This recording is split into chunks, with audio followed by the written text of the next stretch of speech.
Alright guys, welcome to F1 News. The Italian Grand Prix is here, media day is over, the drivers giving their perspective on what Ferrari need to do to finally win a Grand Prix this weekend. Hamilton responding to his controversial penalty that he accrued after the Dutch Grand Prix, but plenty of other drama elsewhere, especially reaction to what Stefano Domenicali had to say yesterday. Very much into your thoughts and the comments. Hit the like button if you enjoy. Subscribe if you're new as always, I greatly appreciate it. We're going to start with some driver stuff because Colton Herta is officially a test driver for Cadillac next season. Not a starting driver, not yet anyway. Perez, Bottas, that's the duo, both with multi-year deals. But Colton Herta has been around the IndyCar Andretti project for some time, so there's an existing relationship there with Cadillac, which makes some degree of sense. He was considered for a Formula 1 drive in the past. AlphaTauri was certainly interested a couple of years ago. Didn't happen because there were not enough super license points on the table. But despite a couple of relatively lackluster seasons in IndyCar, there is no doubt that when he did an F1 test a little while ago, he did turn heads relatively swiftly, so maybe it is something that he can really make work, and he's going to try and make it happen, and Cadillac seem ready to support that because they want an American driver in their car, and a promising one at that. Yeah, the last couple of years haven't been ideal in the IndyCar series, but he's going to come to Formula 2. That was confirmed by their CEO, who said this: he's going to F2, he's going to learn tracks, he's going to learn tyres. Tyres are a big part of that, very different from IndyCar in that standpoint. So this is a big deal. Wishing Colton Herta the best. As I say, he is playing a long-term game here, right? Perez and Bottas have multi-year deals. They should be around until at least 2028. So Herta is playing a long game. It'll be really interesting to see how he gets on in Formula 2 if this does happen, because apparently it is. The CEO has basically said it, and it has been rumored now for a little bit of time. So intrigued to your thoughts on that in the comments below. Plenty else to get into, such as this. Couple of circuits in negotiations with F1 to get back onto the calendar. There was talk about Sepang, but Malaysia said that's way too much money that F1 want nowadays. We know there's been talk about a Bangkok street track and all that out in Thailand. They've got money that they might want to put into it. But Istanbul Park in Turkey, Hockenheim Ring in Germany, and then of course Portimao in Portugal, all under potential conversations to come back. I do agree with Alex in the replies to say that, you know, no German Grand Prix does feel like a loss. Certainly with Audi coming onto the grid, I think it would be nice. But of course, I do kind of like Istanbul Park as well. So intrigued to your thoughts and the comments on that. Max doesn't really care. All he cares is there's no more street tracks. He says, look guys, as long as there's no more street circuits, then I will stay happy about the state of things. But talking of the future there in 2026 and beyond, we've got to talk about the engines, because we discussed the other day, V8s are coming back. This, it seems now, is an inevitability. It's not written into stone exactly, but it does seem that both the FIA, the manufacturers, and, you know, basically Formula 1 in general, is on board with making this happen, and I think the fans would be down for it as well. Now, AMUS said the other day that these cars were potentially going to be up to 30% hybrid powered still. So right now it's 15%. Next year it will be near enough 50%, 45, 50. There was a rumor that it would be somewhere in between. Apparently, though, according to the race today, that is not true at all, and it will be far more similar to when KERS first became a thing, when it first came into F1. We're talking like 10% of the power generated will be on the electrical side, which to me is much more like it, right? 2.4 litre, naturally aspirated V8 internal combustion engine running on sustainable fuels. Now, that is expensive right now. That is one thing the teams have to consider. These fuels in the relatively early days of their generation and adoption, if that does become the future, are pretty expensive. That will come down in due course. And about 10% of the power output is apparently going to be on the electrical side, and the new power units will be as much as 80 kilograms lighter than what we are about to have next year. To me, that's the big win. I mean, you can consider it so many different ways. But these cars nowadays are boats. You can lop off 80 kilos straight away with just a much lighter engine without all the batteries and all that type of stuff that you've got to deal with, and even still have some electrical component the manufacturers will like, and the sustainability component too, and the V8 engine, which loads of these manufacturers are still utilizing some of that technology in some of the road cars. It makes a lot of sense. Apparently that's the direction we're moving in, but it is kind of concerning for next year's regulations that we're already talking about the regulations to follow and we don't even know when that's going to be. Another quick thing on 2026. I know we've been wondering, how's Newey getting on Aston Martin? What's he cooking up for the new season? Is it going to matter if the Honda power unit just isn't very good? That's also something that's worth contemplating. But Lance Stroll had this to say: Adrian is in a trance right now, focused on drawing next year's car. He is so passionate and excited about the new regs. Now, I think that is quite telling, right? Because Newey said it leading into 2022, and when he first saw the drafts of the upcoming regulations, he was like, well, these seem a bit prescriptive. There's maybe not too many interesting ideas to come up with here. But when he really dived into the details, he realised that actually, yes, there was an awful lot you could do. And if Newey is especially passionate and excited, he's obviously found something, hasn't he? Like, he's obviously got something to be passionate and excited about. He goes on to say, Stroll, it's awesome to see how much passion, focus, effort is going into the new regs with the whole team. It's pretty awesome to see. I guess it says it all that he's been doing it for so long and all this. So, he says it's exciting times that Newey is so excited and passionate about whatever he's cooking up. As I say, if the Honda engine's terrible, then frankly, it's not massively going to matter. But it is the Italian Grand Prix. The guys are turning up in their Ferrari blue, which is always going to be a bit controversial. Of course, there is history there, but still, Ferrari have full dominion over the best colour, and sometimes they don't elect to use it. This was pretty mega, though. Look, I love blue, but when you get to make a red car, the Ferrari have the red car, and it's always going to be that way. And Ferrari also have the most passionate fan base in the world. I found it pretty mega, right? This is on a Thursday, right? So this was this morning or last night or whatever. Maybe this is Wednesday night, I'm not sure. But whenever they did this little media session thing, and they've got Hamilton up on the balcony and Charles Leclerc up there like they're the Pope, and there's just thousands and thousands of Tifosi in the background. I thought this is pretty mega to witness, really, just to see it from this perspective. Some of these angles here were pretty funny, I thought, as well. Hamilton got to kind of experience this for the first time, and I think he was kind of taken aback. Like, the video of this, you can kind of see him being like, wow, this is pretty crazy. This is something very different, right? And it does very much feel like Monza Grand Prix weekend is a national holiday over there in Italy, and well, especially so if Ferrari could find a way to come out on top. He has clearly been doing his Duolingo as well, because he was asked, what do you want to say to the Tifosi? And he says, basically, I'll give everything in Italian. So he's going to try his best. It's obviously not an ideal start to the weekend with the 5-place penalty, but we'll get into why it actually could be beneficial for the team in the coming minutes. But Isaac Hadjar, what next for him?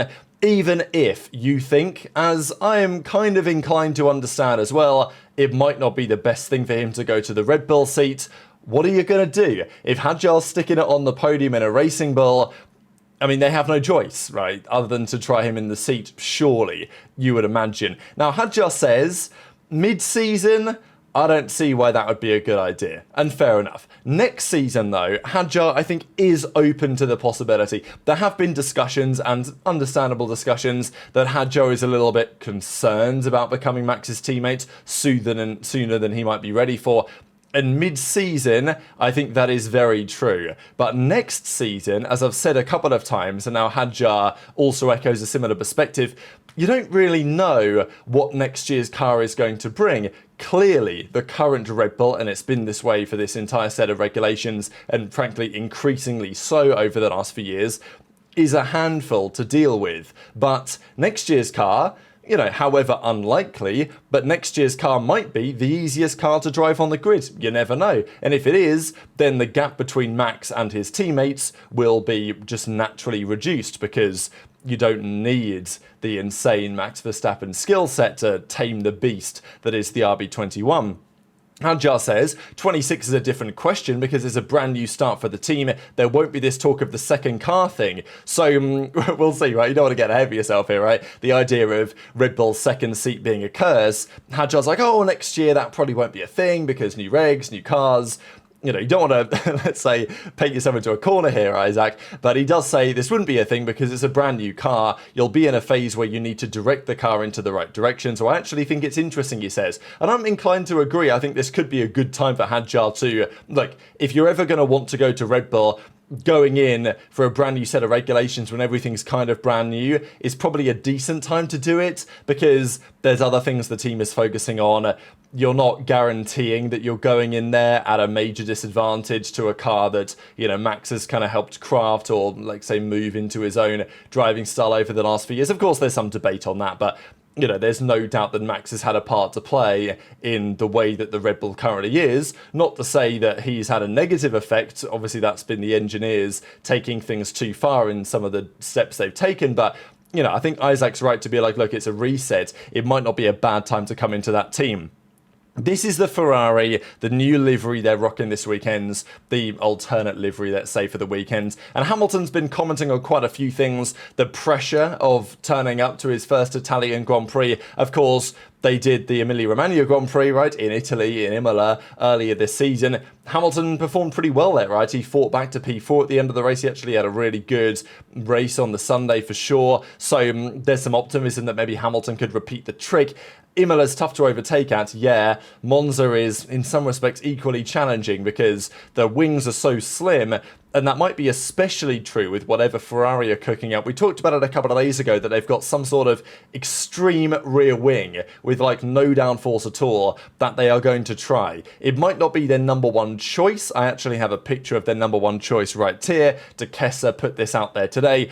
This is basically the same rear wing that they've used around here in 2023 and 2024, and to pretty good success. 2023, of course, Max won. He completed the 10 in a row, but if you guys remember the 2023 Grand Prix, it was rather dramatic. Leclerc and Sainz were going hammer and tongs the entire race pretty much, and, well, they put on a show, let's say, for the crowd, although I will say many of those moves were very much over the line, in my opinion, certainly between teammates, but, yeah, Ferrari fighting for a podium at the home Grand Prix certainly was something to behold. Last year, Leclerc managed to win the whole Grand Prix to the delight of the Tifosi, as we know, as he did back in 2019, Il Predestinato Vince, and, well, Hamilton will get this same rear wing spec effectively on his car this weekend, unless they have, which they may well decide to use, an even more extreme, trimmed out version of this. This has not got much downforce on it, but apparently there's an even more extreme low downforce spec that they are at least going to try in the practice sessions and see if it gives them what they want. So there's some positives to take out of that, you might argue, but Hamilton also says this: Ferrari have gone well here in the last few years, which obviously shouldn't be a surprise. As we've said before, it's like Ferrari builds their car for Monza and then they hope that it works everywhere else. And obviously Hamilton's had amazing success around this circuit as well. He had 4 consecutive pole positions around here. Some of the victories he's had around this circuit, especially, races like 2018 or 2015. Very, very impressive weekends. And he says, I'm looking forward to seeing how the car works. Last year, great strategy, great drive from Charles to win the Grand Prix. It will be tough for Hamilton to do the same, largely because of the penalty that he accrued from the Dutch Grand Prix. So coming around the banking, even before the Dutch Grand Prix began, there was a double waved yellow. Hamilton lifted, but even though he lifted, he was actually still accelerating because he lifted off the throttle, but not all the way. And the stewards deemed that this was penalty worthy. And I think having watched it, totally understands that the stewards thought it was a penalty. Hamilton says, I was surprised though, but it is what it is. I've got to live with it. And he actually said an awful lot more than just that. So he was asked the question, is it frustrating to think that there was an infringement that happened before the race had even begun? And, okay, let's say Hamilton got a penalty before the race started, maybe a 10-second penalty or something for that infringement, and then he drives the race. I guess he crashed before he pitted, right? Because Leclerc had pitted and Hamilton crashed or whatever it was. So maybe it wouldn't have made much difference. But, like, if Hamilton had have pitted, then he'd have served the penalty there, then it wouldn't have carried over, right? So it's kind of unfortunate, but Hamilton says, it is what it is. I don't know how the other drivers felt about the decisions, but I landed back home and saw that I got this penalty, and I was very, I was really, really shocked, to be honest, but it is what it is. It's obviously not black and white. If you look through the report, I did lift, but to their liking, not enough. And so that's why I guess they're saying it was more, but to get the penalty and to get penalty points is pretty hardcore, he says. Like, he thinks it's, pretty hardcore, kind of implying he feels it's a bit harsh, but I learned from it, and it is what it is. There's no point whinging about it. I'll just move forward. It's going to be a challenging weekend. Quali is already so close between us all, so getting into Q3 is tough. So, good start.